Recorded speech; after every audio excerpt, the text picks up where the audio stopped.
You can see the evolution chart of the lubricant oil. Conventional type of the basically the lubricant oil, like the mineral oil and synthetic oil.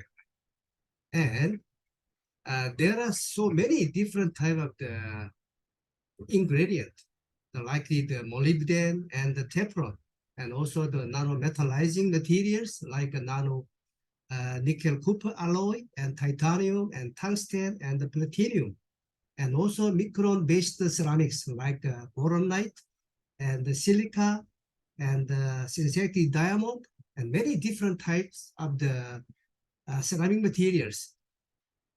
All these additive using these mentioned ingredient are not so trusted by consumers because of the uncertain effectiveness before and after.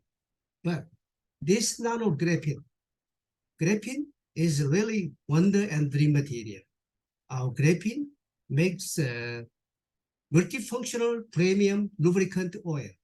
Our graphene-based lubricant oil restored engine with great engine performance.